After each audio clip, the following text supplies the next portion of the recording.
User-oriented content. Listener discretion is advised. 3, 2, 1, go! Adam Carolla and Dr. Drew. LoveLine, coast to coast. Hey everybody, it's LoveLine. I'm Adam Carolla. That is Dr. Drew back in L.A. I'm still in New York. Last night, New York. Phone number 1-800-LOVE-191. Dr. Drew, board-certified physician, addiction medicine specialist. Phone number 1-800-LOVE-191. Dr. Drew? Yes. How you doing, buddy? Good. How are you? Good times. How was, Daily Show today? Daily Show today. I think it airs tomorrow, though. And then off to some inner city youth award thing where I gave a presentation to one of the inner city kids. You got to be kidding. No. Oh, my gosh. Okay. Damn, bitch. I know it was crazy. Please, God, don't tell me Jimmy and Daniel were with you.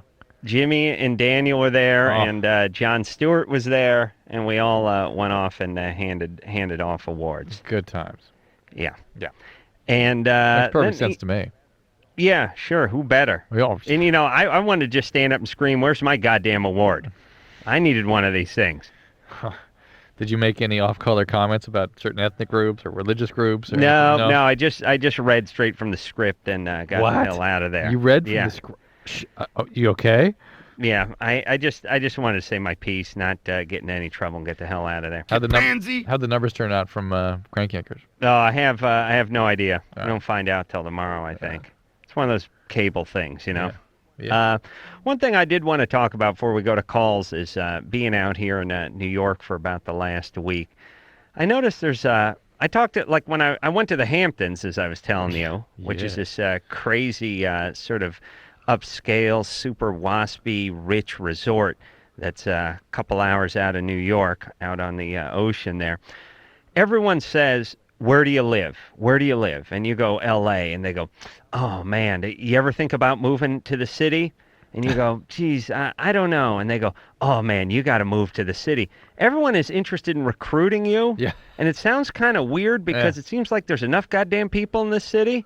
Mm-hmm. And in a way, it feels like therapy for them. Yeah. They go, oh, no, I couldn't live in L.A. I tried. I couldn't. I got to live in the city. Yeah. And to me, it sort of reminds me of, we talk about people who ski like to talk about skiing more than they actually like to ski. Oh, yes. Or the whole process of skiing. Yeah. They love that conversation. Yeah. Where are you going this winter? I'm going to Jackson Hole. Oh, man, let me tell you, fresh powder, man. I got some racks on my Bronco. This is going to be great. You know what we're going to do? What's that? We rented a chalet. We got about 6 couples, okay? Hot toddies all day, busting moguls all night. That's the only part you hear is the part that leads into them going skiing. Right. And then someone tops them. Oh, yeah?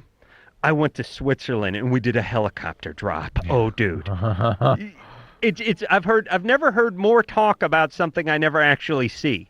I've never seen anyone actually ski. I just hear talk about skiing. I wonder why the city is New York's like, business? You got to live here. I couldn't live anywhere else. You got to live here. I mean, who it's are you hanging alive. around? What kind of people are you hanging around? I'm hanging around a bunch of white, rich Hampton types, okay, well, there you go. But it's like, I got to live in the city. I got to spend $5 million for a place that I could get for $500,000 and have a front yard. Yes. You know what I'm talking about? Yes. I mean, New York is so incredibly expensive, and not only is the living expensive, but everything in it's expensive. Everything. Cup of coffee, sandwich, cab ride, whatever. It's through the roof, and everyone is just constantly trying to talk you into coming out here. It's funny. It's a little bit like living in Rome in the Roman times, isn't it? A little bit. Yeah. Oh, this is great. Look around. I mean, where else would you get this? You couldn't get this anywhere. It's like, you feel like they're talking themselves into being so stupid as to pay $5 million for nothing. Right. And then the thing funny is you get like a little defensive. You go, oh, no, I don't like L.A. I have to live in L.A. And they're like, yeah, I guess you're right. Oh, yeah, I mean, I got my work out there. And they're like, well, couldn't you get your work out here? So you could, pay, $3,500 a month for a 100 square foot flat in a crappy neighborhood infested with roaches and walk everywhere. I'd love to, but I can't. I got a house over there. I mean, maybe. And you start making them empty promises. In a couple of years, I think once I, sew up some of the loose ends, I think I'll be moving out. It's funny. It's sort of, okay, good. There's good. a little bit of a provincialism in its cosmopolitanism. You know what I'm saying? Right. It's the rest of the country doesn't really exist. It's not really worthwhile. It's nothing. Yeah, On the other hand, you and I find a million other cities we'd rather live in than L.A. or New York. Absolutely. And they're like, what are you doing out there? And like I said, you always get real defensive, and you never defend L.A. Yeah. Oh, You're always like, it's okay for some people. I mean, I got a nice place, so I'm cool. I don't talk to anybody. Most of my friends are from New York, so what we basically do is we sit around my place and talk about New York. And I like we do here in New York. Yeah, I'll tell you what I did too is I intentionally cemented over my lawn and I parked an old cab out there and some bum fecal matter, and I piled up some garbage real high. So it has the feel. It has the same feel. That's nice. Yeah. No, absolutely. I swear to God, Drew, you must get that too. Like everyone's like, why aren't you in New York? You gotta come to New York. This is New York. Yes. Now, let me tell you something about New York. New York is a cool place, got a lot of stuff going on, and it's a great place to spend a weekend, maybe 5 days. Yeah. But as far as owning a home, raising a child, owning a dog that you don't have to crap on the sidewalk, do you know what I mean? Yes. It's nice to have a yard, and it's nice to have a window. All right. So, Here we that go. being said, let's take some phone calls. This is Sarah, who's 16. Sarah. Yes. But I don't really want to live in L.A. Just Don't talk about it. Stop talking. Shh. Hello? We want to live in Raleigh, Durham. North That's Carolina. right. Sarah, Yeah? how old are you? 16? 16. What's up? Well, I just want to say, Adam Carolla, you're the bomb. Oh, my God. Well, With the S word so early. I have to take another call. Here we go. This is Robert, 22. By the way, I guess that is our rule, though. I understand. Is this not the rule? If somebody cusses on the air, they're off, period. End of story. Okay. Forever. We got their number, too. All right. Robert, 22. Hey, how are you guys doing? We're good. Good. I've been listening to you guys since I started working the night shift, and you guys rock. Thank you. Thanks. I really appreciate your ability to give an optimistic view despite your own opinion. You know? Despite your atheistic view of Exactly. the human existence, Adam. All right, Robert, what's up? Well, like you said, I'm 22. My wife is 22. We've been married for the last year and a half, but this July we would have been together for 6 years. We high school sweethearts, and I joined the Navy in '98. Yeah. And just recently got out in January. But the reason I'm calling you guys is because it just hit me like last week or something. It like a realization that sex with my wife isn't as exciting as it used to be. Yeah, because you're not 16 anymore. Well, that's true. 16 was the only thing you ever thought you'd see. Well, man, if you guys were out in New York, man, it'd be a totally different vibe to your sex, man. I mean, the bars are open till 4. Robert, this is why we sort of have a problem with people getting married to their high school sweetheart. It's normal for you to want to explore who you are with other people, and you've not been given that. Do you have kids now? No. Oh, good. No, but Have you been cheating? we both have. Yeah. See? Oh, you both have? Yes. Yeah. So yeah, I know your view on this is that the relationship is over as soon as the cheating starts. Well, not necessarily, because this one, it's sort of set up on bad. It's set up in a bad way, and so. How'd you find out she was cheating?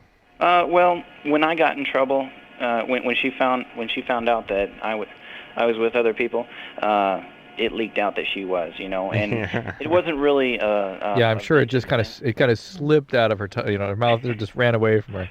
Well, I'm sure it was, you bastard! You know what I did? You know what I'm gonna do tonight?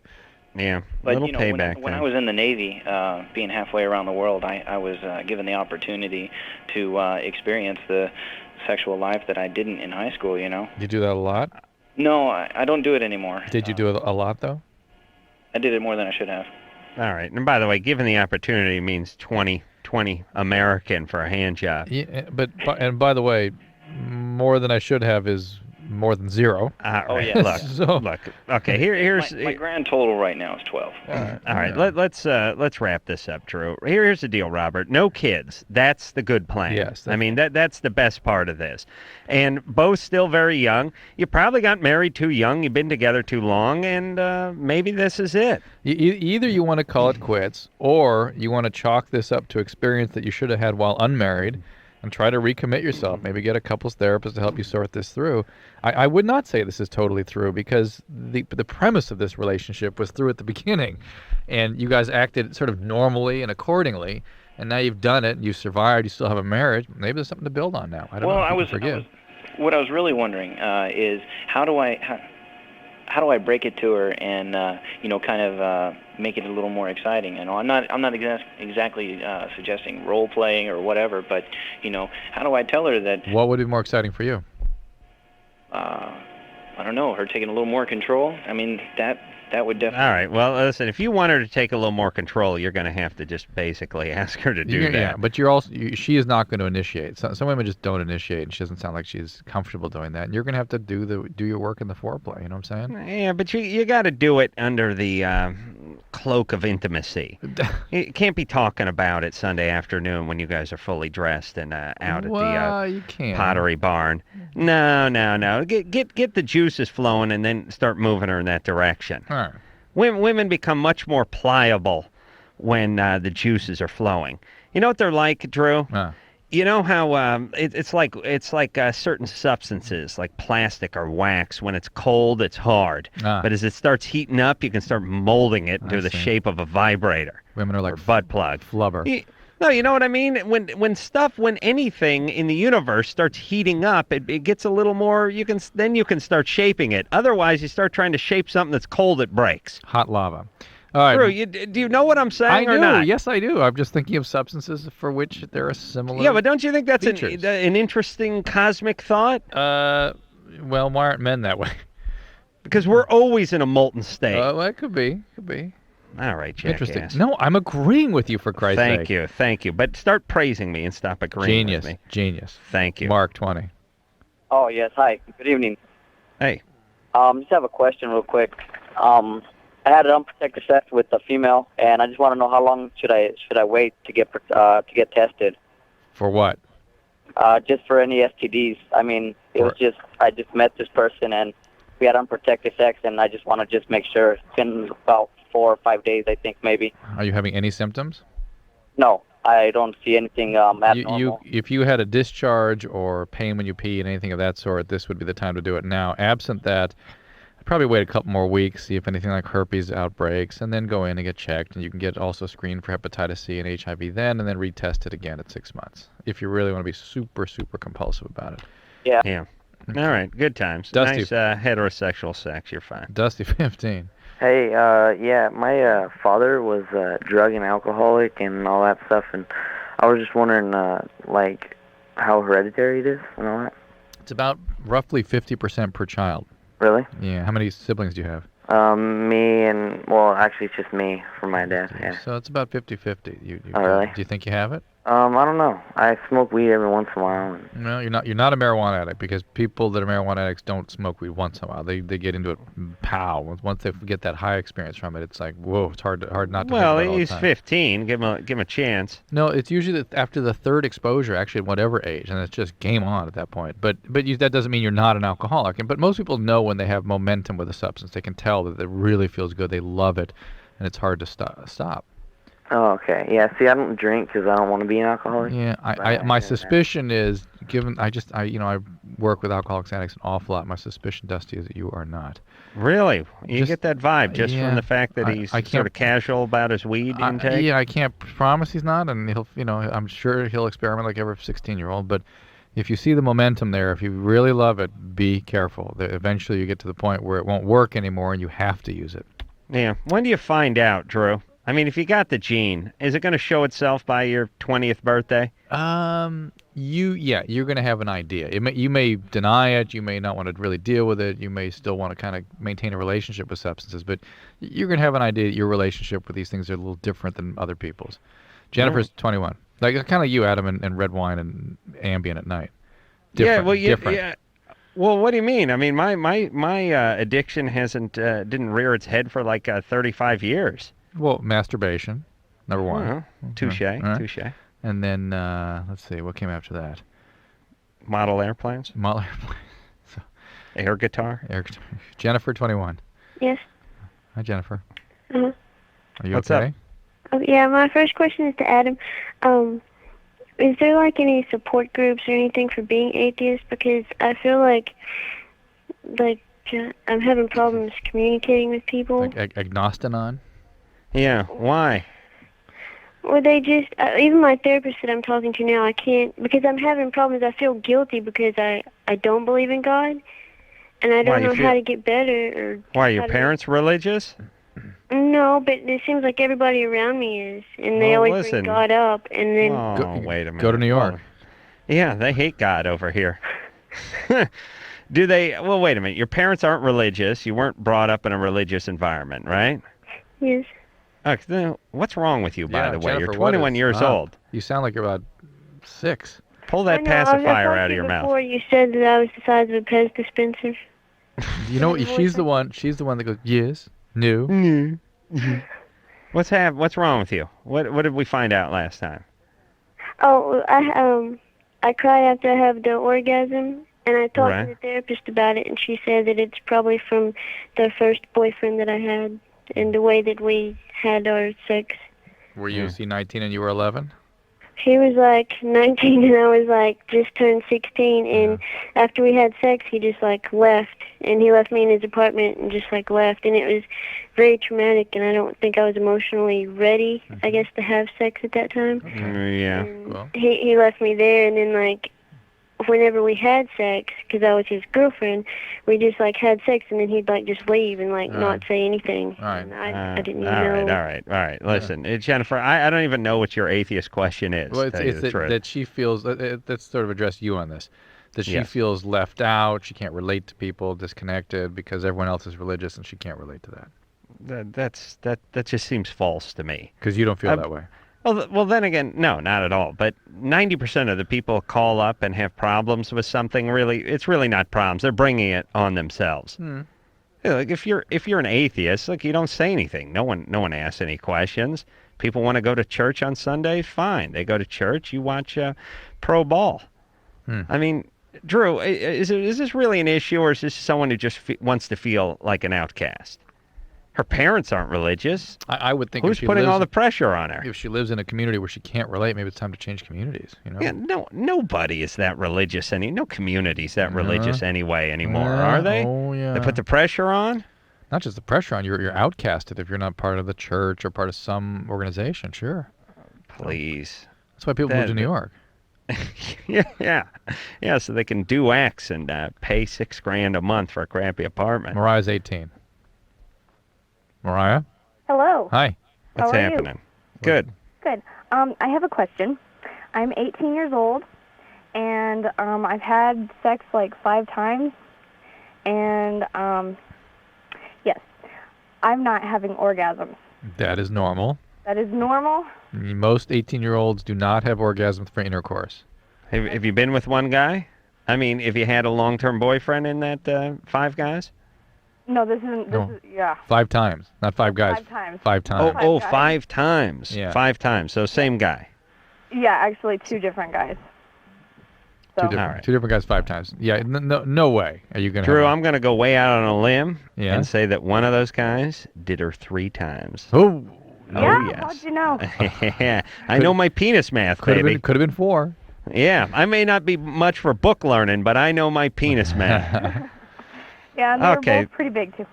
All right, but listen, you haven't even begun to scratch the vaginal surface. You have no idea what's going on. Yes, that's right. Okay, so are they getting pleasure out of this? Yes. Yes. Don't worry. This is the misconception. Guys are fine. The moment the mechanism starts operating, they're good. Yes. Okay. No matter what triggers it, it's good. Right. And now, listen, they would get pleasure out of a honeydew packed with warm turkey. You understand, like ground turkey that had been put in a microwave. They would get pleasure out of that. Okay. With a picture of their grandmother carved on the side of it. They could still find pleasure. Oh yes, I've tried it. Yes. And women do not really begin having orgasms oftentimes until their later 20s. Many never have orgasms during intercourse. That's right. A lot of them. So right. I know it's hard for you to believe, Adam. Many don't find the sort of emotional connection with their sexuality that allows them to do something like masturbating. So their sort of sexual functioning doesn't happen spontaneously unless they're with a person and have an experience of intimacy.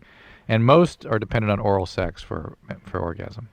Really? All right. Those are the ground rules. Now, just look, find one guy that you're into, have a steady relationship with him, and work it out. Okay. And Is there anything that I can do? Find one guy, have a steady relationship with him, and work it Okay. out. That's all. All right. That's where the answer is. Okay. All right, good luck. Thank you. All right. Yeah, that's good times, right? Let's stay on this topic. Good times. Melissa's 17. Hello. Hi. Hello. Okay. Like a few weeks ago, I was with my boyfriend, and he was a virgin. He told me that he wanted me to take his virginity, and so I did. Wait, hold on a second. Okay. I gotta try that. How did that conversation go? Really? What do you mean? Was he begging you to do so, or was he telling you it was okay that you could? Well, okay, yeah, he was telling me it was okay that I could. Like, How did that make you feel that he was taking that approach, as opposed to the begging that he tried with many other girls? I don't know. Like, I don't know. All right. That's She not missed really the point of my okay. question. Drew, stop trying to talk to our Yeah, callers. I I've know. warned you many I'm times. very sorry. Okay. Anyways, he like. Hold on a second. Put her on hold. Yeah, Drew. we got to go to break anyway. No, but why is it that our conversational barrages to our callers are like a storm they have to weather? You know what I mean? It's like hail. Drew's talking. Yes, Drew's talking. Drew's asking questions. Adam's making snide remarks. He's using allegory again. I'm gonna duck into this phone booth and shut the door and wait a minute. When it clears up, I'll just step back out again. Right, so it's like Drew does all his stuff, and then the caller's like, okay. Anyway, now it's time to get back on the topic, right? Yes, going down the path I was going down before the hailstorm hit. Yeah, let me tell you your problem, Drew. Yeah. You talk to the callers instead of at the callers. You understand? Yes, you I yell at talk them. at You the yell. callers. You talk because down and you yell. Yes. That's I right. get it. Because if you're talking to them, it means you expect an answer and an engagement and conversation. In interchange, right? A dialogue. And, yes. and you know you're going to be disappointed with that, right? I can't get it through my head. I can't believe it. Please start talking at them. Okay. All right? Much like I'm talking to you. Yeah. Talk at them. Yes. Good boy? Yes? Yes. Yes? Yes. Yes. So, all right. So, my girlfriend, she was okay. No. Yes? No. Yes. Good. We'll take a little break. We'll be back. The new Drew will talk at Melissa after this. LoveLine. 1-800-LOVE-191. We'll be right back. LoveLine is brought to you by Trojan, America's #1 condom, the most trusted for over 80 years.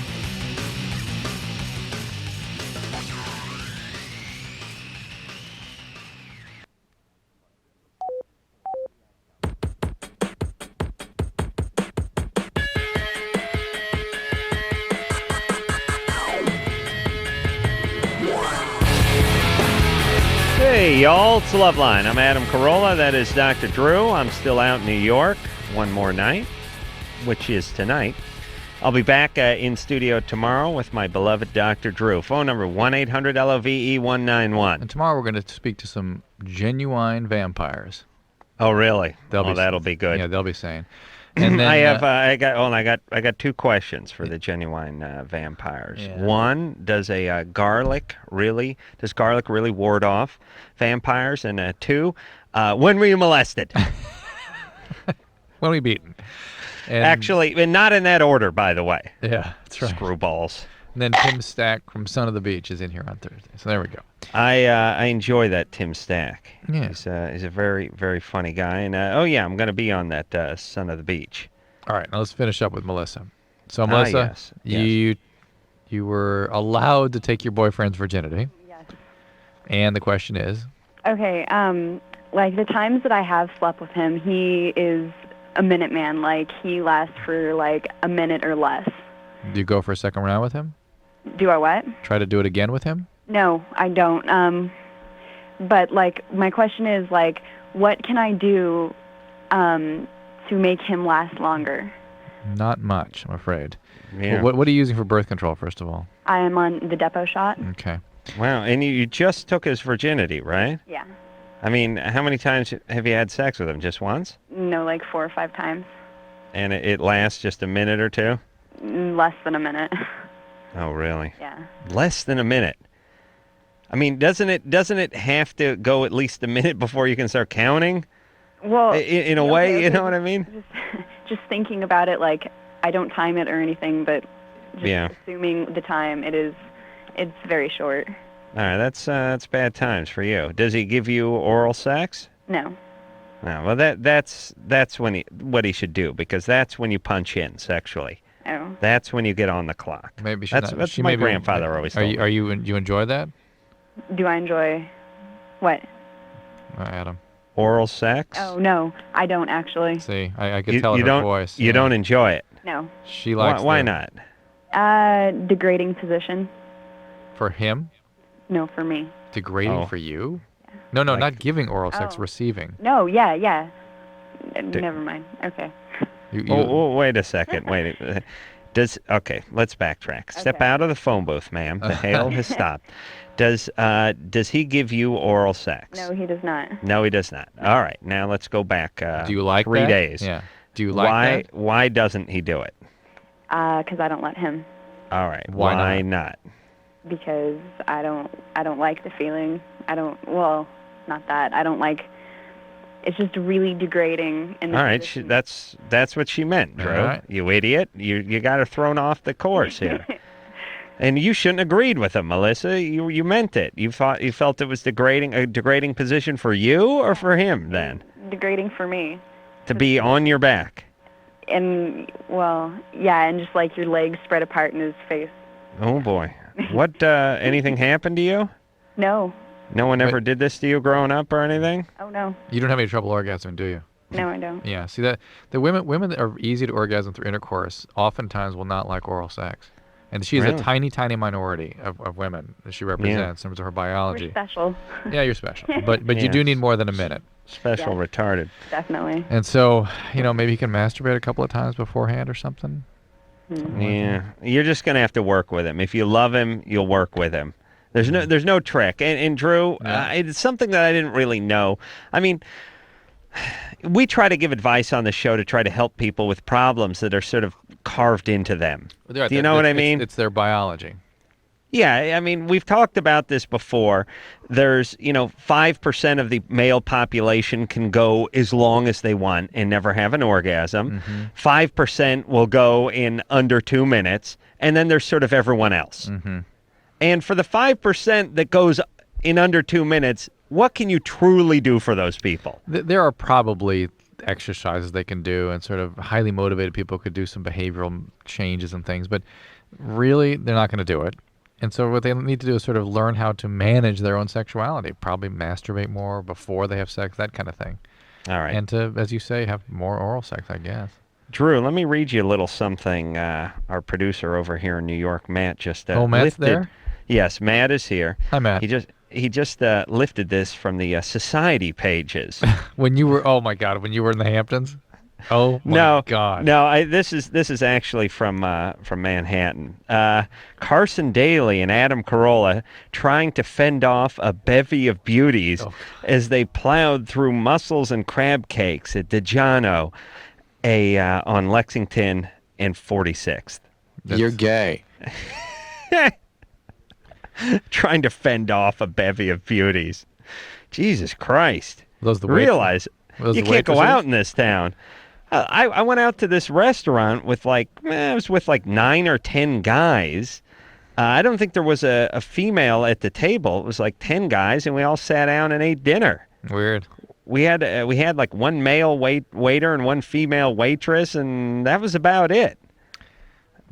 Fending off a bevy of beauties. Maybe it's the New York. Jesus Christ! It's like New York thinks of it has to create its own image. You know what I mean? Yeah. It's like it's so self-conscious it has to create its own vibe. Well, you know what? It's more what it's like, and this is definitely more for Carson than for me. Of course. But if Carson Daly and Adam Carolla go out to a hip bistro in Manhattan, then we would naturally have to fend off a bevy of beauties. Yeah, right. So even if we weren't fending off a bevy of beauties, I'll just write they're fending off a bevy of beauties. Right. Okay. Scary. Yeah, but good times, Yeah, why not? Joni, 29. Show your grandkids. Hi. Hey, Joni. You guys know what bevy means? No. Can we have more money, please, Grandpa Adam? All right. Hello. Go ahead, baby. My question is, I have to take random or regular UAs, and if I stay clean and my boyfriend uses amphetamines regularly, Ooh, interesting. and I give him head and swallow, can I get a dirty? Very interesting question. Hold on. How is this Joan? Joni. Joni. How old are you, baby? 29. Boy, you sound like you've been to hell and back. I do? Yeah, you got that ex-junkie thing going all over you. Okay. What is that? Is that what that is? What were you doing? Speed? What were you doing? Amphetamines. Yeah. Yeah. Drew, why is that? What's that do to your voice? What does that do to your... Quiet down, Joni. Put her on hold. What does that do to your cadence? Why did she sound like it? You just immediately imagine somebody who is thin and sort of hyper, sped up, like a little hypomanic, and smoke, and like somebody who smoked a lot of cigarettes. Like it's right. It's like the only time the cigarette comes out of their mouth is to get a swill of coffee. Yeah, and so you pick up on this cadence of the rapid speech and the very little space between words, and there's maybe a hoarseness or coarseness of the voice. You pick up on that, and there's a little bit of an edge, a little bit like little sort of desperation, right, in the voice. Yeah. Geez, it just said ex speed freak all over. Hey, Joni, how long have you been sober? Well, I'm not yet, actually. Okay. Did I say X? So your urine's going to be positive I'm anyway. going to be, if I stay clean, but I'm wondering if... Yeah, but here's the deal, Johnny. Two guys spent 38 seconds with you on the telephone, and we both knew you were loaded. So don't... Loaded? Well, you're doing drugs still. I didn't say I was clean right now, no. I understand, but don't expect to be able to pull the wool over anyone's... Yeah. Well, wait a second. Here's what I don't understand. Okay, calm down, baby. Okay. What the part I don't understand is why is she worried about ingesting if she's already tainted semen if she's already taken That's the point. Taken the drugs. I'm not worried about it. I was just curious. Okay, well it's actually a great question. It's a great question. No, it's not even. It is a great question. I'll tell you why, because it turns out that amphetamine is 5 times more concentrated in semen than in the blood. So in the reality, if she does swallow, even if she's exposed to it in the vagina, she can get a decent speed, and opiates sometimes do this too. But you can get a decent load, if you will, of speed. Jesus Christ. Okay, that is an interesting factoid, Drew. Yes. But it still doesn't affect Joni because Joni's still doing it. Right, I agree. And Joni, and what's Joni have? A parole officer? Is she trying to see her kid? I'm going to have one. Well, look, you got to get in treatment because you're not going to be able to stop just because you're having urine screens. Right, and I'm going to go to treatment as well. All right, good. All right. Do you have any? I just thought of that question. I thought it was it's a great question. I wanted to know the answer. It's a great question. There's the answer, but let me tell you something more practical, and that is if your boyfriend doesn't get clean, you ain't going to get clean.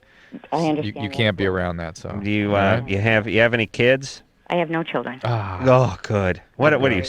Are you sterile? What's up? No, I've been on the pill since I was like 16. Good girl. See? Good girl. I'm going to send you out a windbreaker. Take care of that for me. Good girl. Way to go, All Johnny. right, you get clean, and I don't trust this guy. What is the offense you were on parole for? For a second-degree DWI 2 and 10. Okay. I got a 1-0 twice in 9 years. All right. What's 2 and 10 mean? Two DWIs within 10 years. Yeah. I see. So Jesus, we go berserk with this goddamn DWI stuff. Why? Okay. Well, let me say this.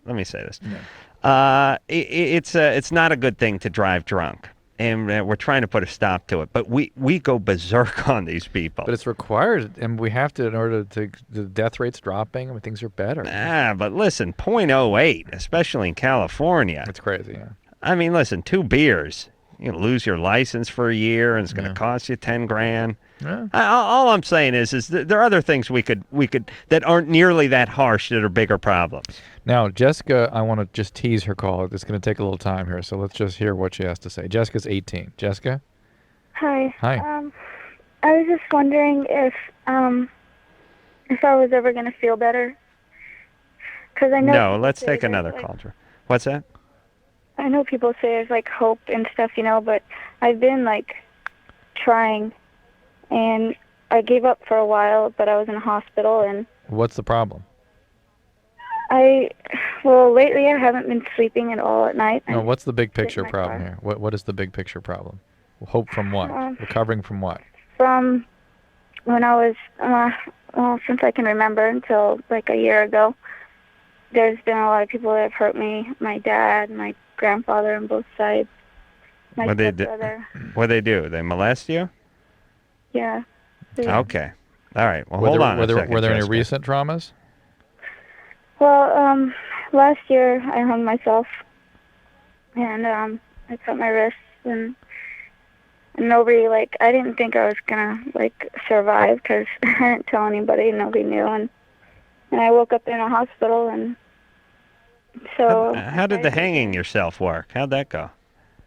My heart stopped, and I guess they took me in the ambulance to the hospital. Did somebody just find you just in the nick of time, or by accident, or? Well, yeah, I guess so. My mom left for work. She worked nights, and she left, and I waited till midnight, and my sister was sleeping in her room. She's like a year older than me, and I went into the bathroom and locked the door and turned off the light, and went, and I had a blade, and I cut my wrist, and then I hung myself in the shower. What'd you hang yourself on? The shower nozzle kind of thing? Yeah. How'd they find you? Well, I guess my sister woke up and tried to get into the bathroom, and she couldn't, and so then she went around and checked to see where I was because she knew that I was acting weird. I guess that's what she tells me. I guess I don't know. All right.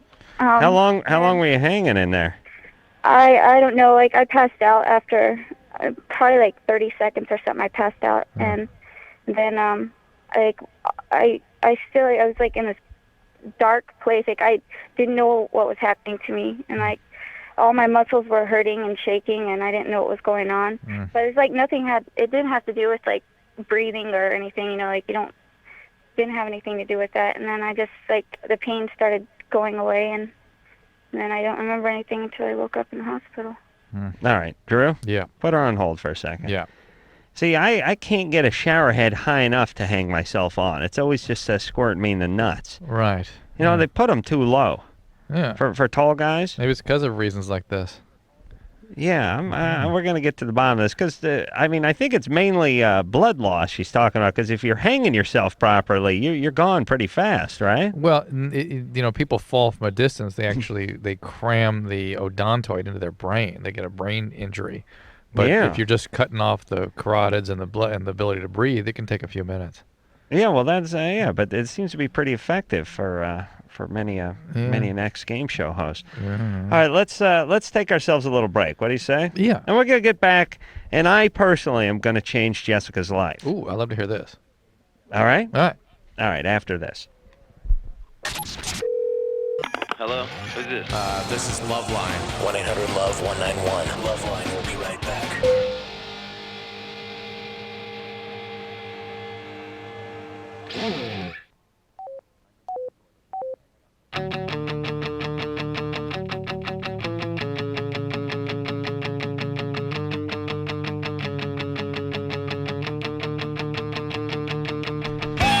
Hey, everybody, it's LoveLine. I'm Adam. I'm out in New York. Why don't you all move to New York? everyone should just listen to everyone from New York and move to the goddamn New York City area and make it more. Everyone's already living on top of each other. Really? You need more? You need more? By the way, Anderson just walked in here at the break and went, "Geez, you guys like a real radio show. You talked about something and teased it across the break. What's going on?" Yeah. So let's mark this day on the calendar, because it'll be 3.5 more years before we do good radio. All right, that is Dr. Drew. He is back in Los Angeles. I will be out there tomorrow as well. And we were speaking to Jessica now. Jessica is 18 years old. She's had a very trying young life.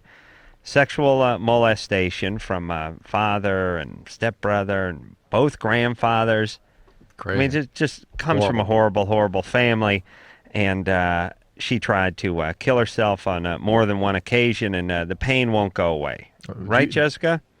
Yeah. Do you have post-traumatic stress disorder? Yeah. Is that the main symptom that troubles you? Yeah, the doctor said that I don't suffer from anything else, but because I have post-traumatic stress disorder, I get depressed and stuff. And So you don't dissociate. You don't have. yeah, actually, I do a little bit. I don't have like multiple personality disorders, but You just have a dissociative quality. yeah, Okay, and you don't have borderline or any of those personality problems. no. Okay, that's a good thing. So here's the deal. Most therapy for you would be directed at trying to get you to use alternative strategies to managing overwhelming and unpleasant feelings, particularly in the face of any kind of intersubjective or interpersonal stress.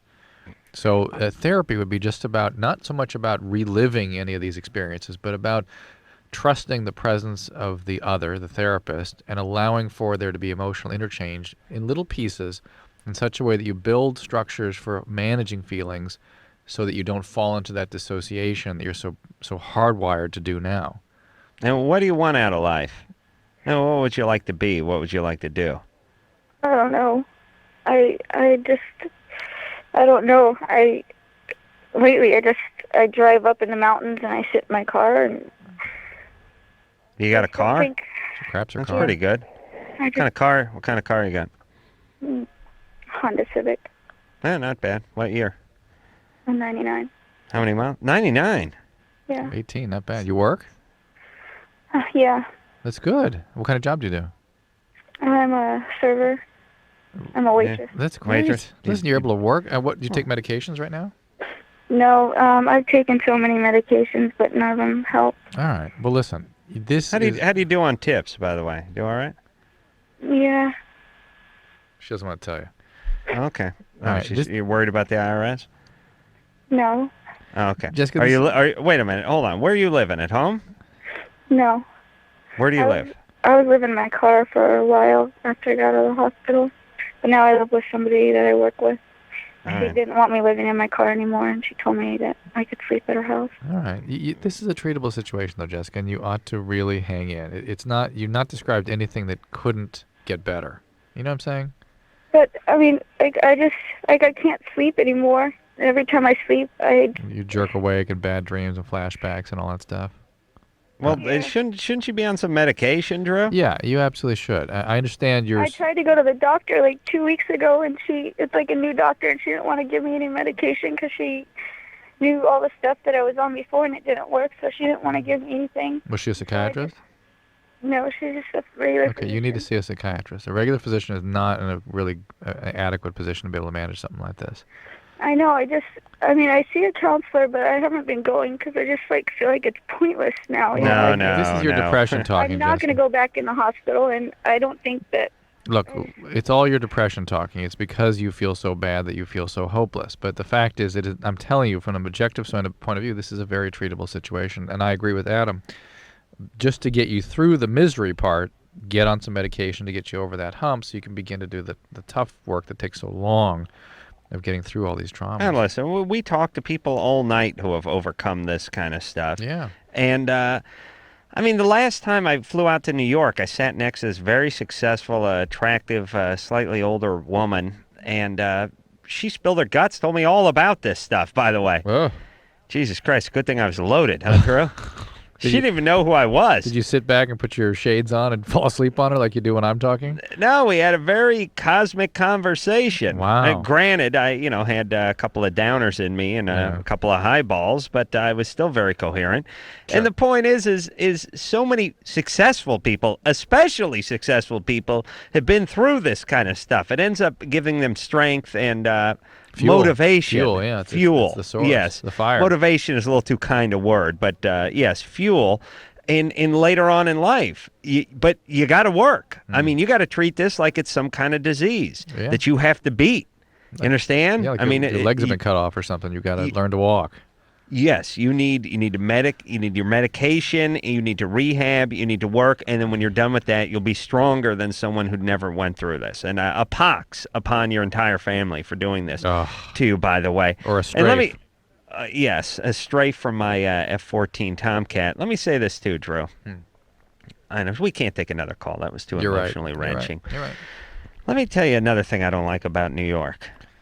I like a little salsa when I order my breakfast. Oh, my God. Do you understand? You can get Tabasco out there, but you cannot, no way are you getting salsa that you would call salsa. And not only can you not get salsa, but they're angry that you would dare bring up the S word in front of them. Do you know what I mean? Like, it's not only do we not have that, but it's like, are you high? You're asking for a regional ethnic food. Really? Hold on, wise ass. We are in New York. I can walk down the street, and I could go out and walk from my hotel and get a tin of caviar at 4 a.m. Yeah, but Mexican food is rare out there, and good Mexican food is unheard of. All I want is some goddamn salsa to go with my Western omelet. She was making fun of me, like, oh, salsa. Well, I was like, hey, it's a Western omelet, honey. If it's from the West, is it not? Where's the goddamn salsa? You know what else I like and can't stand about New York is... the dudes with the waitresses over here, all that like, hey, I'm going to kiss your ass and get a little tip. Oh, no. Completely out the window. Yeah. I order the Western omelet, Mm-hmm. and I say to them, and this drives me berserk in life. I said, look, hey, you know what? I don't like it in the omelet form. Could you just have the chefs, have them scramble it? No. I said, no, just have him scramble it. No, he doesn't do that. I said, well, why don't you just tell him to do it? No, he's not going to do it. And this is my number one business pet peeve. I go, why not? Listen, a lot of people ask for it. That's how I know he doesn't do it. We go through this every day. Wow. Like, listen, bitch, you go through it every day. Why don't you just actually give people what they want? Exactly. How difficult would that be? Jesus Christ. I've had it up to here with you New Yorkers. I wave my ass in your general direction. I really do. You and all your hoity-toity crap. Move out to New York. Kiss my ass. And we'll be Drew? back. Yes, we'll be right back. All right. Here it is. Bottom line, it sucks being single today. Tons of lame people and no decent prospects. Call the Dateline. Call the Dateline. Call the Dateline. 1-877-889-DATE. LoveLine will be right back, so get your problems ready.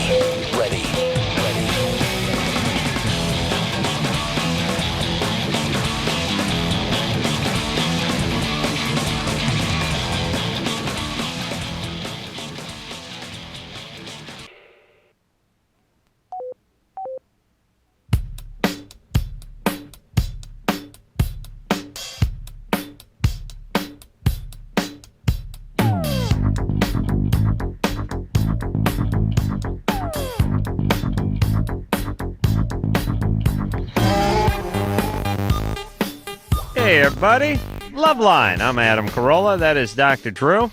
I'm over here in fantabulous, can't get your omelet scrambled, New York. Let me talk a little more about omelets for a moment here, Drew. Phone number, 1-800-LOVE-191. I like my omelets scrambled. Yeah. Do you know what I'm saying? Yeah. You know why? Why? Because it gets a little rubbery on the outside when they make it in that traditional sort of omelet form. Can be. It's a little rubbery sometimes. Yeah. And then it gets sometimes, if you got some vegetables in there, some onion and some peppers, tomatoes especially, it gets a little watery on the inside. Yes, You know what I'm saying? Right. I like to order it scrambled. Yeah? All right. Mm-hmm. Except for that bitch who wouldn't do it and wouldn't even pretend. Let me just say this to all waitresses out there. You're getting a tip. Just goddamn pretend like you're going to do something and then blame it on the chef. Well, you just stand at the table. It's like, no. Really? I said, could you please just go ask the guy? No, he's not going to do it. Well, why don't you ask him? No. You got to love this town. No, cannot. No, cannot. Really, I'll tell you, this bitch would have given my beloved hometown Armenians over there at Zanku Chicken a run for the crap money. All right, let's take some calls. Come on. Wait a minute, Drew. Wait a minute. I'll tell you something. I heard one of the greatest conversations a few years ago here at a restaurant with the waitress, the guy next to me. He ordered, I know you've heard this, but you're hearing it again. Guy orders a sandwich with no mayo. Yeah. And the sandwich comes, and I hear the guy like, hey, excuse me, miss, I ordered no mayonnaise on this sandwich. And I like it when they try to talk you out of it. No, you didn't. It's like, Yeah, I did. No, you didn't say anything about that. And it's like, don't you figure every time the guy orders a sandwich because he doesn't like mayonnaise, ask for no mayonnaise? Yeah. Do you know what I mean? Yeah. He knows what he likes and what he doesn't like. So he's like, listen, I didn't want any mayonnaise. And she's like, well, you didn't say anything. And he's like, well, could I get a new sandwich? And she's like, look, this guy's going to have to toast the bread. It's going to take a while. And he said, no, I'm willing to wait. I want my new sandwich. She's like, seriously, he's got to make the toast. He's got to fry the bacon again. It could be a while.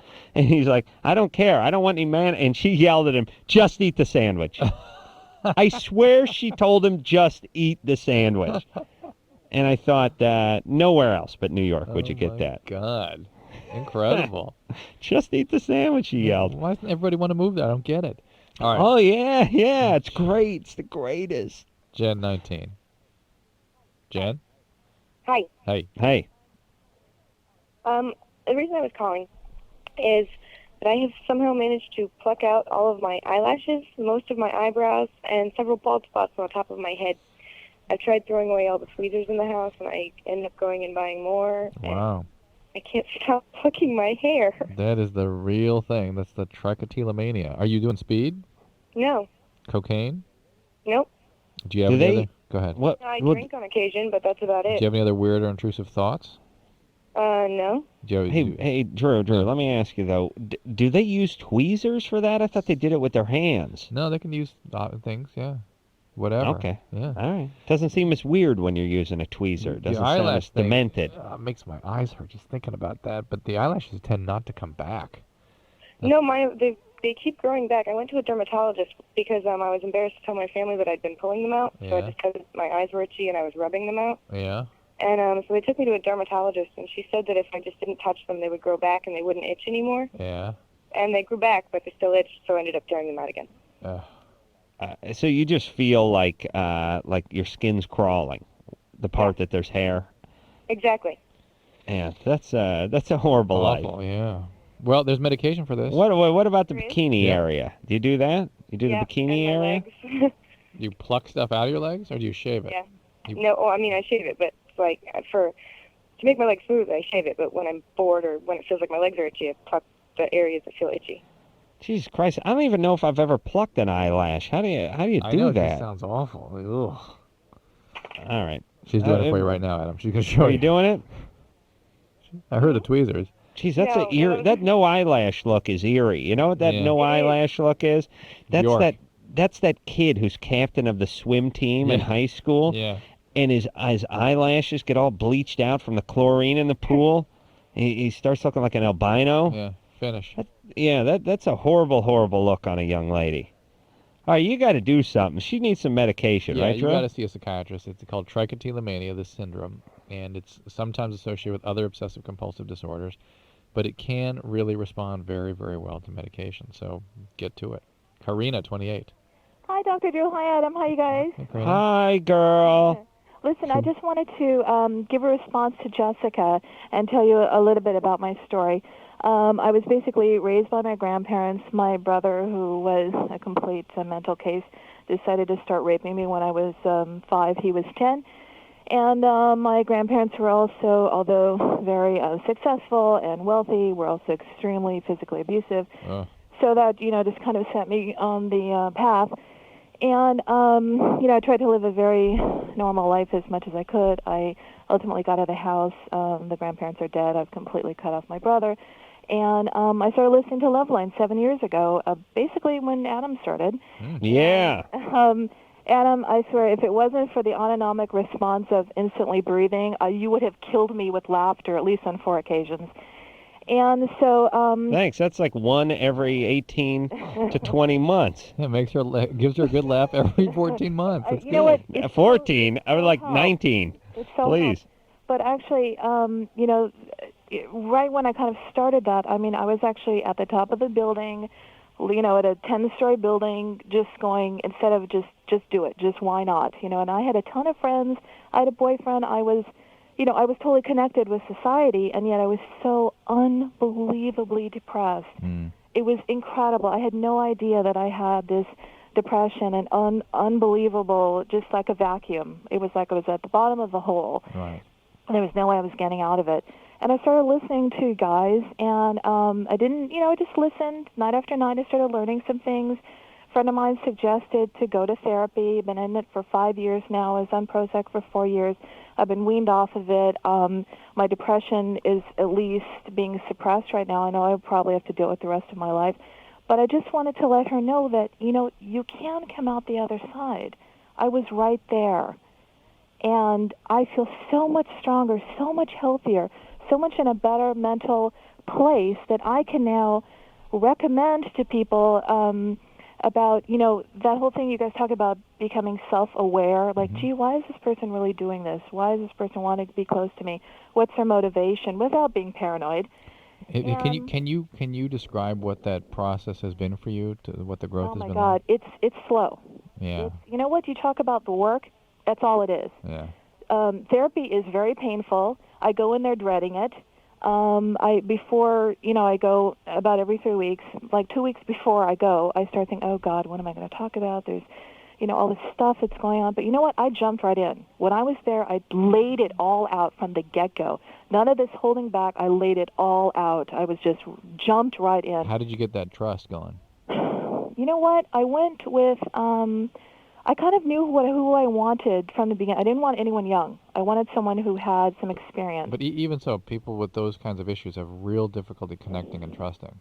You were just ready? It sounds like Karina was just desperate. Ready. And ready. I was ready. I had listened to you guys for 2 years, and I felt like I was ready to talk. If someone had come to me before, I'd been like, oh, I'm fine. No problems. Everything's fine. Because you had to be perfect. Everything had to be just so. Right. And, you had to come to the dinner table with a smile on your face. Ugh.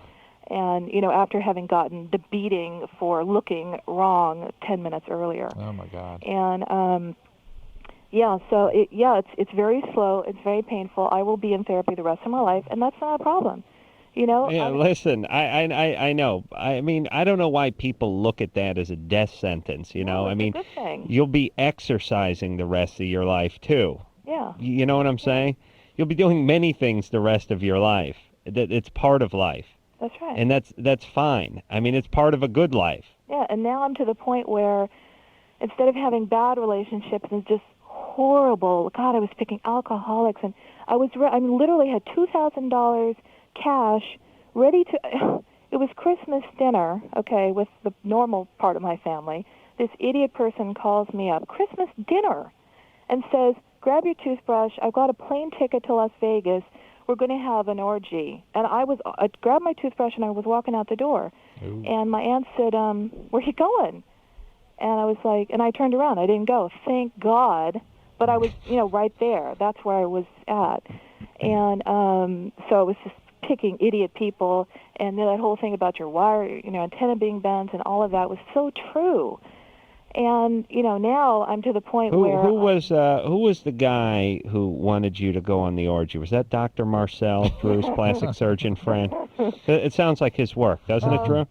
Yeah, well, Probably we just had about a his style. couple weeks, about the time of his first divorce. Yeah. Karina, all right. Thank you. Heartwarming. Yeah, we need to make a poster with Karina on it. Okay, We've never good. had I such. hope that it helps her, really. Good luck. You help us, if not her. Okay, bye-bye. Yeah. Really? Yeah, don't worry about her. There's us. There's two of us. Well, you guys are doing the God's work, I swear to God. You saved me, and I mean that. Okay. Thank you, baby. Karina. Take care. Yes. We rarely get that kind of praise on this not show. that clear. Not like that. Derek, 23. Hey, what's up, guys? But of course, the way you and I are both our self-esteem are structured, we'll move right along. Yeah. We won't savor that a second. Get that bitch off the line, Drew. We're starting to feel good. What's up, dude? Hey, Derek. Derek? What's going on? Well, how old are you, Derek? 23, and I'm going to try and make you guys laugh. My name is Ray Combs, and I consistently pull hair out of my ass. Okay. Can you help me? Yeah. That's it? Yeah. That's your question? No. Drew, you know who Ray Combs is? No. Ray Combs, yes, thank you. He's the game show host who hung himself when he was in the psychiatric Family unit. Feud, right? My question is, that's the guy. I was That's funny as hell. Yeah, very funny. Can I shoot? Yeah. Go ahead, buddy. All right. I was born with a undescended testicle. Now that's funny. I was born that way. And I was wondering if that stunts growth at all. with the penis. What happened to that testicle? It just didn't come down when I was born. Did they take it out? No. It's still up there? Yeah. You have to. Somebody has to go after that. They can become cancerous. Yeah. Tonight, a friend No, seriously, with that's a rusty really, sprinkler I can't key. how can you have gone through life without anybody going after it? I don't know, my, obviously because my mom knows I was born with it. Have you never seen a doctor? Ever? Yeah, I've gotten a physical and stuff. And they checked your testes? Yeah. And you told them there was one undescended? Yeah. And they didn't say... No, I'm sorry. I don't think I, said anything. Yeah, you've never... I didn't know. I didn't know that would be a problem because I was younger. All right, it's gonna have no effect probably on your fertility or anything because you can function just fine with one testicle, but the one that's left up there can become cancerous if you don't get it out. Huh. You got to get that out. No one ever said, because my mom told me that like about a year All and right, a half just ago. That this was the case. You Well, sure? like when Tom Green had it, it was in the news. Testicular cancer, yeah. Yeah, and she had always told me to go check it out, and I was very hesitant. Well, you got to do it. You've got to do it. All right. All right, this ain't your mama. This is Dr. Drew telling you, Exactly. and that means you got to do it. And airlift. Don't you got to follow? Oh, hold on a second. If your kid's born with some kind of condition, don't you got to kind of follow up on it as a parent? Yeah, you'd think so, but think of all the other ass that parents do in this GD country. Yeah, all right. Yeah. And that he was, it's ironically and comically, he was worried about it affecting the size of his penis. Yeah. It's not going to have any effect on that, is it true? It should not. The one testy will function just fine. Ross is 25. Ross. How you doing? Good. Hey, I have a question about, I'm diabetic, and from about my middle of the shin down, I'm losing hair. Body hair? Yeah, How long have you been diabetic? about 5 years. How long have you been in control, your sugar? About 4.5 years. So for 6 months you were out of control? Yeah. And you've been tightly controlled since? Yes. What do your sugars run? Between 80 and about 150. Most of the time up towards 150? What was that? Most of the time up towards 150? Yeah. Yeah. Well, the newer what's better, 150 or 80? No, 80. You want to... It really, the expectation these days is for much tighter control than had gone by as adequate control in the past. And some people particularly seem to be very sensitive to their sugars being in that 130 to 150 range, where they can get the progressive neuropathy and kidney disease and vascular disease. And that's what that hair loss might be a sign of, that the nerve, the trophic supply to the end of your legs, the last part of your legs, is being restricted by the diabetes, either because of a vascular constriction or because of nerve damage.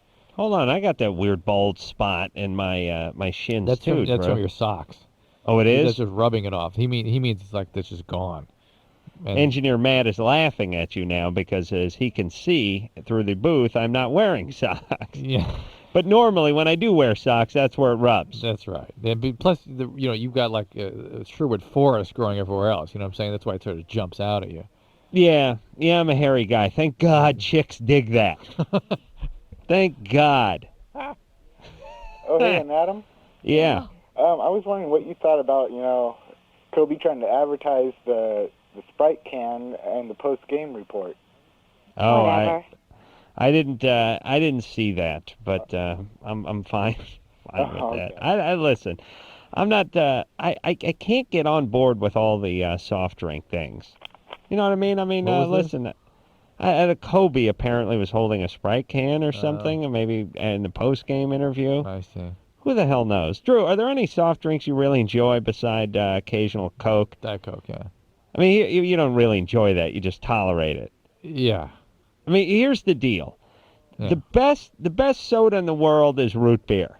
Yes, that's true. Am I right? I mean, You're if you didn't care about calories, Drew, and you didn't care about health, Or let's your just teeth. say, Yeah. or your teeth. Let's just say all soda was equivalent to drinking water. You'd go for root beer. You'd have one of those Hires or HPC or whatever the hell those things are called. You'd have a good bottle of cold root beer in your hand all the time. Yep. Would you not? Yep. Right. Thank you. Good time. Yeah. George is 19. George. Dr. Pepper, not bad either. Dr. Pepper, solid. Mountain Dew. Please. Oh, and these like multicolored sports drinks, these purple Gatorades and stuff. Are people just incredibly baked or are they just dumb? What is it? Both. I just like the taste. I don't know, but What do you like the taste of? I don't know. It's got a weird taste, but You like the Dew? Yeah, I do the Dew. How much pot do you smoke? None. Okay. But I don't like that Code Red crap. So. All right. So what's up? I've been going out with my girlfriend Marin for about a year now. Wait a minute. Hold on a second. What's your name? George. George, and what's your girlfriend's name? Marin, Maren. I'd never heard it before I went out with her either. Everyone calls her Lauren by mistake the first time. And Merwin and... Put George on hold, Drew. I got to talk for a second. I was just talking, Stone Stanley, the producers that produced LoveLine. I was just talking to those guys, the TV show. Their assistant, Taryn, called me the other day. And it's always the same thing. It's like, Karen? No? Taryn? Hold on, Karen? No, it's Taryn. And this is my pet peeve. She must go through her entire goddamn life correcting people. Am I right? Has to. Starting off in what? Kindergarten? Mm-hmm. All the way through school, through college, and then into your adult professional life. And no doubt just some weird spelling. But the point is you can't have a name that sounds exactly like another very common name, except for it's different. Do you know what I'm saying? Should be a law. There should be a law. It just screws with everybody. Everyone just gets your name wrong. Because here's the deal. You know how your mind works, Drew? It's like a computer. Yeah. You know spell check on your computer? Right. It's cross-references. Yeah. You know when you make up a word or name or you misspell something so horribly and you do the spell check on your computer and your computer gives you a couple options. Right. That's right. And it's like that's how your brain works. That's right. Your brain has a few options for names. And when you hear Doran, you hear, well, that's Doreen or Lauren. Yeah. It can't be. It's got to be. When you hear Taryn, it's Karen. Yep.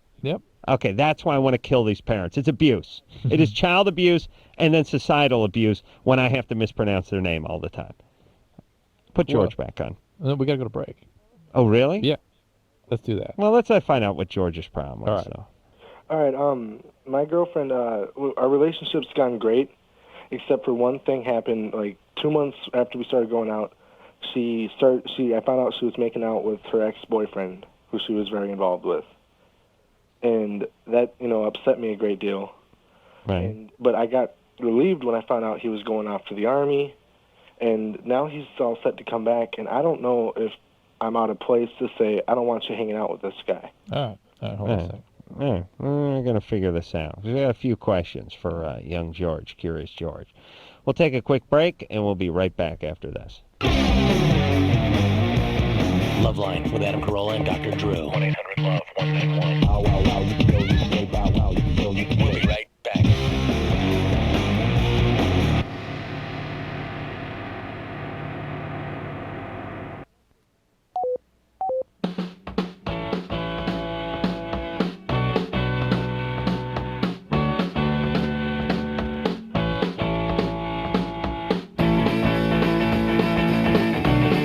Hey, everybody, LoveLine. I'm Adam. That is Dr. Drew. Adam, that's me. I'm out in New York. I will be here for about another half hour or so, and then I'm going to be back on air with my beloved Dr. Drew in person tomorrow, and we're going to have as guests vampires, and that should be good. Hey, do I get to talk to you while you walk home tonight? Yeah. That's bizarre. Adam and I talk every night at the end of the show on our cell phones, and last night I talked to him as he walked down Broadway. That was weird. You know what is, it's funny, Drew. I get that sense, too, because I'm still not used to technology. There's a part of my brain is still sort of like a caveman. Right. And I'm always impressed with it. I got my cell phone, and by the way, one thing I will say about Manhattan is the cell phone reception is exquisite, unlike that crappy L.A. Mm-hmm. Goddamn cell phone cutting out every 20 feet. But in Manhattan, it works fine. Apparently, they understand that people need to talk on their cell phone around here, and they've done something about it. So I'm walking around talking on my cell phone, and when you're in New York, you walk everywhere, and you walk blocks and blocks, and it's not bad because there's always some interesting architecture or St. Patrick's Cathedral or something good to look at while you're walking. And I'm talking, and I always call people, and I call like my buddies, my my North Hollywood buddies who've barely been out of North Hollywood. I mean, I grew up with guys who I'm still friends with who've never been in New York. Oh, have they been out of L.A., some of them? Out of Southern California, let's put it that once way. in a while, when they got like sent to a holding tank in Van Nuys at the Van Nuys Police Department. Or they went to were out of North Tijuana. Hollywood. Yeah. Right. So I'm walking with my cell phone, and I'm talking to like my buddy Ray or Chris, and I'm like, guess what?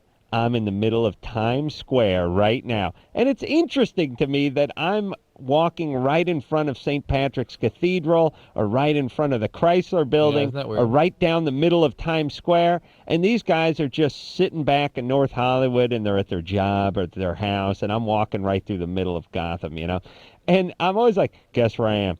I'm walking through Times Square right now. And they're like, all right. Anyway, we're thinking of playing some hoop on Saturday. And I'm like, yep, just crossed to that big Sanyo, big light-up board, man. I just walked right under it.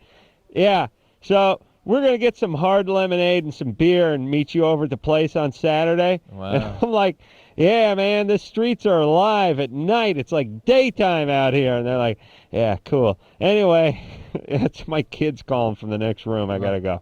Huh. Shouldn't people be more excited about that? I am. I would appreciate it if someone I knew would go somewhere and call me. Yeah. No, I like that. To me, it's weird and it's exciting. Is there something weird? Like you're sitting at home in your living room and I'm walking down Broadway. Yeah, that's wild. To me, that's wild. Yes, I do too. Well, Drew, I'm glad you share that interest because we're going to reenact it tonight, baby. Oh yeah, you bet. You know what else? While I realized I did Good Morning America a week after 9/11, and I walked down to the World Trade Center. I walked all the way the hell down there, like 7 days after that thing happened. Right. That's weird. I mean, that you would walk that far? No, that I was stood there 7 days after the event. I mean, it seems funny I didn't think much of it. I was just sort of curious, but like to witness Funny, history. ha. Peculiar, funny. That you were down there. Well, no, what are you talking about? That you're down there so close to the tragedy? That soon after the event. I mean, the thing was still smoldering. There were little fires and things. Oh, yeah. And I was just sort of, you don't really take in the full historical magnitude of this thing. You know what I mean? It was just sort of like looking at a forest fire or something. It was like, oh my God, an awful Well, thing. you know what it is, because I was down there, I guess, a couple weeks after the tragedy. Probably 2, not 3, and it was still smoldering, and it still looked the same. It was still a big mess and everything. But it gives you a little perspective, like, when people tell you stories about, I was in Times Square when World War II ended and people were celebrating. It's Or that kind of thing, yeah. I know, but then you realize it's not that big a deal. Yeah, there's that quality to it too, right? You being there isn't going to make or break the occasion. You're right. It's some. I mean, this thing was a horrific tragedy, and the fact that you stood 300 yards from it a week later doesn't mean anything. Right. But by the same token, neither do your grandparents' crappy stories. I wish I knew now. I would have told them to shut up years ago. That's what I'm going to do with Mike. And anybody old now tries to tell me. And they're like, BFD, I was down at the Trade Center. So what? Kiss my ass. George, here we go. So, are you there? Yeah. All right. So what do you want to know now that your girlfriend had made out with a guy 2 months into your relationship, right? And it was her old boyfriend? Yeah, they were seriously involved. All right. How long had they been apart at that point? How long had they been broken up? It'd been about a year. And how long have you been with her now? About a year. They went out together about 4 All right, so it's time for her. I know women have the sense that they can be a friend with a guy, but guys are not to be trusted. Let's be Especially, listen, if you've been busted with somebody, you cannot press it. Right. And if she does press it, if anybody has an ex, and this is male or female, you have an ex, you get caught after you're in a new relationship screwing around with that ex, and then some months later decide it's okay to tell your partner we're going to be hanging out again. No. You're asking to get out of the relationship. Yeah, or to hurt your partner. You are chaotic and you want out. Yeah. You're looking for trouble. Sabotage, drama. You need something. Absolutely. Yeah. So, no, George, you're completely right. And do not back down from that. Be very firm. 'Cause, I mean, I've been cool with her. I like tell her like, yeah, you can hang out with other guys. I mean, that's cool, but that's the guy I have a problem with. Yeah. You know. What was she doing? You said making out? Oh no, I heard it from a friend. She told this to a friend. Oh boy. And no, she admitted it when I. Let me translate. Making out though? Yeah, like French kissing and like holding each other at the same time. From what We she told me. gotta add a little something to that. Yeah, we don't want to From freak what you her friend out. told me, you know, they didn't have sex, you know. Yeah. And, you know, my friend was pissed about it. That's why she came up to me All and right, told all me. right. Listen. Do me a favor, George. If she insists on hanging out with this guy again, you end it. Yeah, that's right. Don't end her hanging out with him And the relationship. Agreed. Thank you. Derek, 17. Yeah. My girlfriend lost 2 of the green pills of her ortho tricycline. I can't tell you. Is the green pill the sugar pill? Yeah, the last one. Of a 28-day pack, right? Yeah. Right. And I just need to know, like, what. She can just skip those 2 days. So do you start the new pack? Were they the very, very last 2 pills of her packet? Yeah, well, they were before, but, like, we just used the ones after, you know, in place of those. Did you understand what he meant? No, I stopped listening 3 days ago to this show, Drew. I'm on New York time, but it's late. You're thinking about let me ask you this, Drew. Yeah. When you have a birth control packet, right? Are the birth control pills are always the white ones? Yes. No, because the triphasic pill has 2 different colors, and neither of them are white. Yeah. Oh, okay. What color are they? I don't remember, but they're not white. So, but they'll have one dominant color and then the sugar pills, right? No, again, the triphasic has 3 colors. 3 yes, colors. dominant. Yes, dominant color. 3 dominant colors. Yes, 3 dominant colors. But then there will be the sugar pills, the third. Yes. Yes, sugar pill. Yes. No. Okay. So who the hell knows now with this green pill? Yeah. But he said he thought it was a sugar pill. He said that. So the sugar pill you can either take or not take. It's just to remind you to take the pill on those days, so you don't try to figure out, you know, when should I start the next packet. You start the next packet when you finish the sugar pills. And the sugar pills aren't really sugar pills, are they? Yeah. They're just sugar. Yeah. Why sugar? Probably mannitol. Probably an inert sugar you don't taste. Yeah. Why should they have calories? You know, women, especially on the pill, are concerned about calories. I'm not sure that it's sucrose. Maybe another kind of sugar that was more like a laxative, frankly. You know what would work, Drew? If I had myself a drug company, yeah, you know, recently at the ballpark they started having food that you've heard of. Yeah. Instead of those crappy dogs and gray colored Man, burgers. you were onto something. We ought to have like. That's right, Pez, yeah. Tic Tacs. Or what are those little things you suck Mike on? and Ike's. No, those ones oh damn. Razzles. They got to be small, Drew. Pixie sticks. Yeah, I don't know. No. Drew, are you high? No, that they got to be me. a small little thing that you suck on, for Christ's sake. Could be chocolate flavor. We have special chocolate ones. I think mint is the call today. Yeah. Why not? Why not? They got Taco Bell over at Dodger Stadium now. Genius. Why not putting the Tic Tac? Put the three sugar pills. Make them Tic Tacs. Genius. Thank you. All right, let's move forward. I'm trying to. This is Sergio, 18. Yeah. What's up? Hey. Okay, I've been going out with my girlfriend for about 8 months, and she doesn't she's not affectionate with me, you know, she doesn't, there's no physical side to it. And there never has been? Yeah, there has, when we were going out the first 2 months. And how long has it been now you've been going out? 8 months. And so for 6 months there's been no physical quality to it, no touching? No, yeah, nothing, you know, sexual, nothing. Wait a minute. Were you having sex before? No, we haven't had sex. But you were making out and stuff before? Yeah, and... Is she giving you a vibe that she's sort of kind of holding back and pushing you back? No. See, the thing was, the first 2 months we were really... Yeah, I know, but the first 2 months were good. Now, is she pushing you back? Hold on a second. LoveLine Recreation. Yeah. Put him on hold, Drew. This is always my favorite. It's my favorite. I always love, by the way, are what a fool believe, naive guys who want to focus on the salad days of the relationship. I know. And they're always like, No, you "Yeah, understand. My girlfriend, she tried to kill me with these hedge clippers, and she's basically trying to kill me for the last 2 years, but I don't understand because the first 3 weeks were great." And then you go, well, what's gone wrong over the last 2 years? Well, the first 3 weeks, yeah, I know, but when she was trying to kill you. Well, the first 3 weeks, it's like, yeah, we get that. Well, this guy, Sergio's even more funny. He's like, no, you don't understand. The first 2 months, it was great. We had lots of physical contact. Yeah, that was the first 2 months, right? I'm going to do some math. The relationship is 8 months old. Do you want to talk to him? Yes, 8 months, yes. Right, so for 75% of the relationship, it's been crappy. Yes. That's the way to focus on it. Yeah. Don't you think that's a more realistic way of looking at it? Well, it is. And the more recent 75%. Right. See, I talked to her about it, and I told her, like, what's up? Why aren't you, why am I not feeling, the love? Yeah, exactly.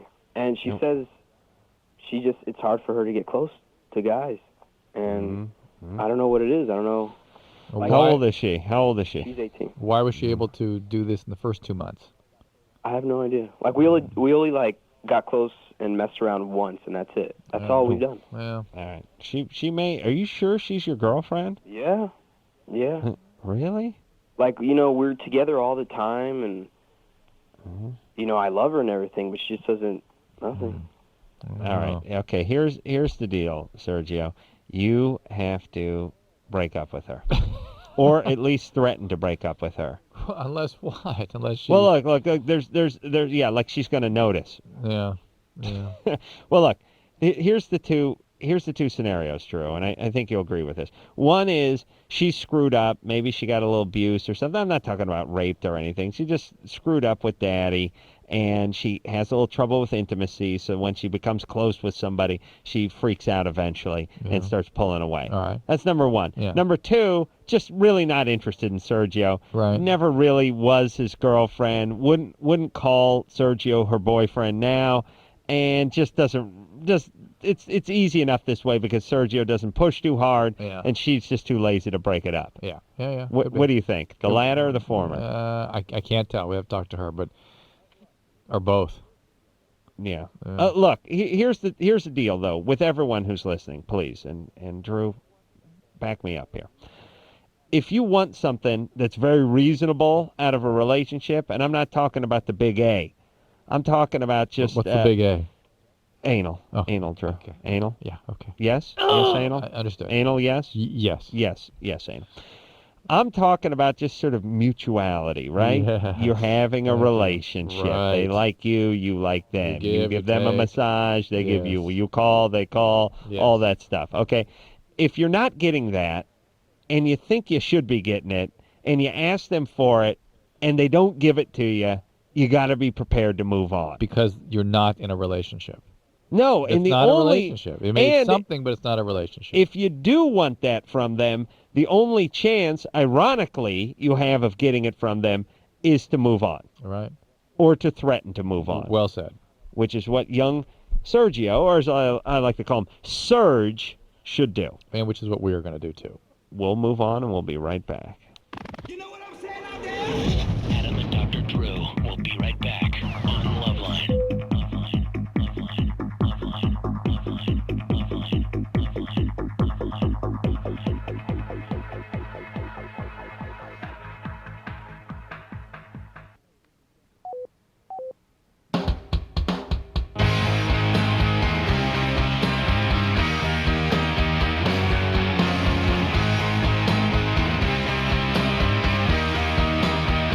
Hey, everybody, LoveLine. I'm Adam Carolla. That is Dr. Drew. I'm over here in New York City, where it's about 14 minutes to 3. Yeah, I was thinking, Adam, this has been a nice show tonight, you know that? We really should, if we can't at least be in different cities, we should broadcast from different rooms. It works so much better when we're not face-to-face and I can control the calls and stuff, really. Yeah. Don't you think? Yeah, you're right. Yeah. You know what? Tomorrow night, I'm going to come in, but I'm going to sit in a parking lot. Yeah, in your car. And I'll have one of those ISDN lines put into my car. Cool. Yeah, You well, just they have drive to around. they have to put enough slack on it so I can make it home.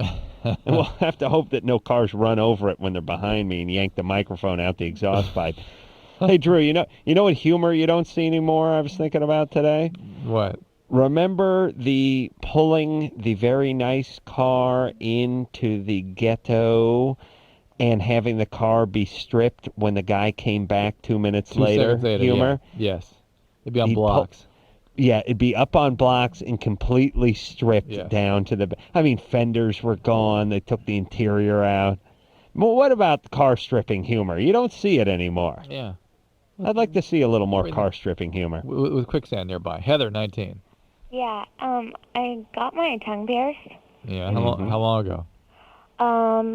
About, well, almost 2 months. All right. April 13th. Jesus Christ, did that take a long time for 2 months? Go ahead. Oh, well, Go ahead, Stan. Don't get her off track, Adam. anyway, there's, like, this piece of skin that's, like, coming out of the top, it seems like. Yeah.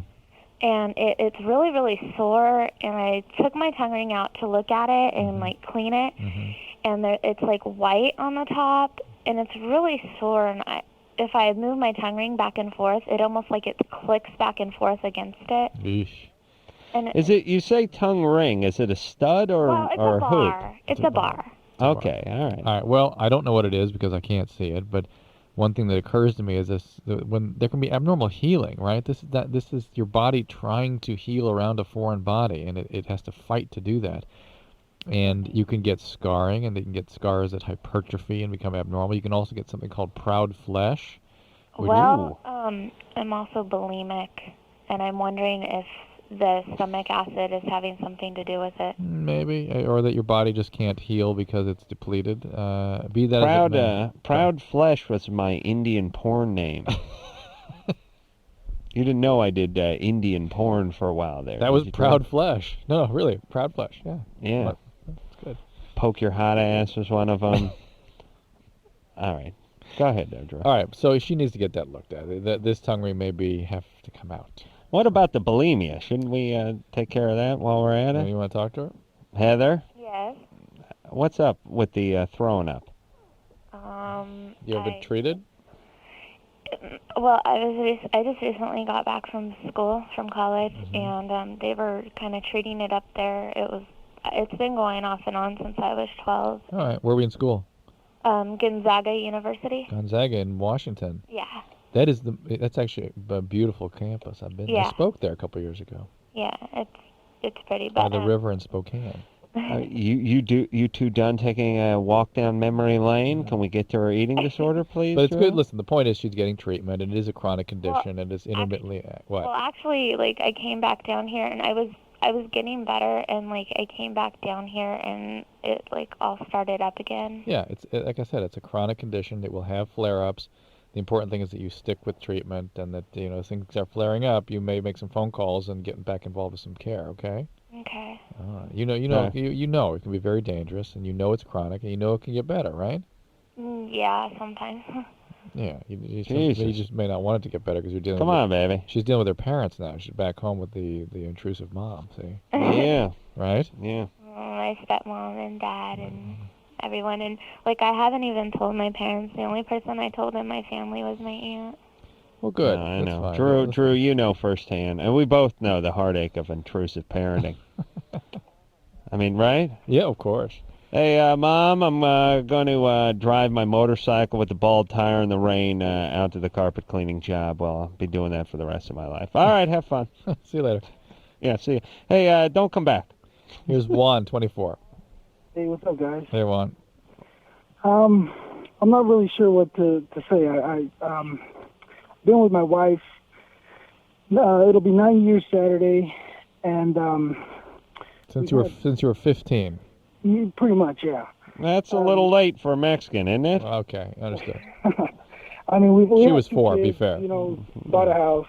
Everything's Right. going good. We've had threesomes in the past, and with females, and it's been great. This weekend we hooked up with one of these girls that we've done a threesome with, and she brought her male boyfriend along, and we got into some soft swing, and it was okay. But my wife never really liked the idea of doing a foursome with the guys. She just was always attracted to bringing other chicks into the whole scheme of things. Wait a minute. Hold on. What's the soft swing? Is that swingers just kind of being mellow, not going too far? It was pretty much just oral, Oral's a soft swing. Yeah. Or does that mean just you stay with your own partner, or what? You swap a little oral, but everything else is with your own partner. Could have gone for a little of that soft swing in high school, huh? all I got was soft swirl. So this weekend we did that with another couple, and she was really never too into the idea of bringing the other guy in, but the weekend that passed, she was pretty much up to do anything. Was she loaded? A little. She was tipsy. Yeah.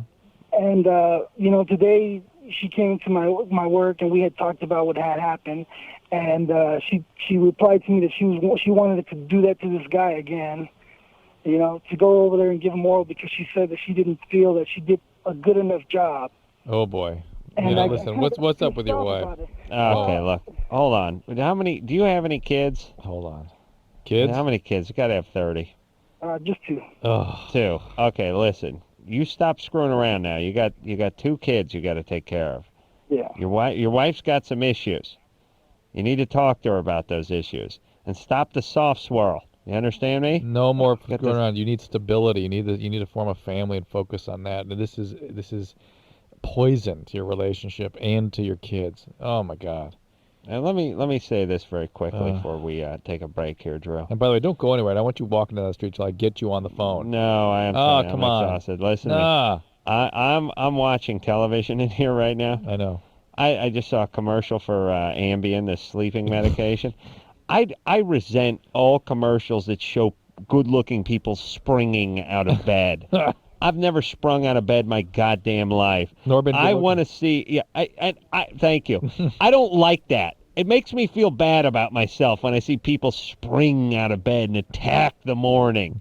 Drives me nuts. I do that. Have you ever done that? Every morning. No, you roll out with half an erection. Your Yeah. crappy family. You're waiting to die. You know what? If I've had 7 or 8 hours sleep, I'm like, Yes, but you're not smiling and dancing on your way to the bathroom. I seriously, you're rubbing Adam, your ass. A little bit, but I'm a serious morning person. I love mornings. Oh, you make me sick. I bet.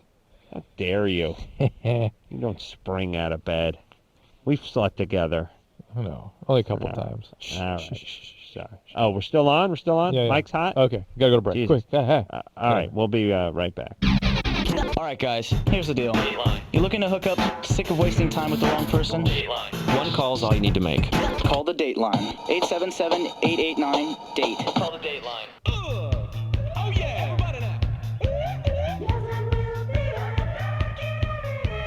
LoveLine will be right back.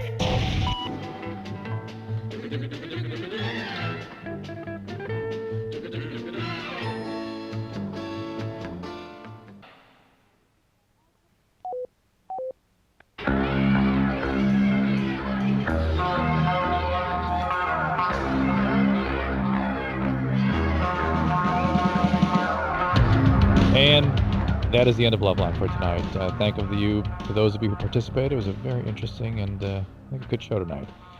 So let's just wrap it up. This is Dr. Drew on behalf of Adam Carolla saying mahalo. Yes, Dominic Color? 3 Dominic Colors. Yes, 3 Dominic? Yes. Yes, Sugar Pill? Yes.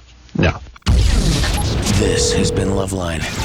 The opinions expressed on this show are not necessarily those of the staff, management, sponsors, or this station. The producer for LoveLine is Ann Wilkins Ingold. LoveLine is a presentation of Westwood One Entertainment.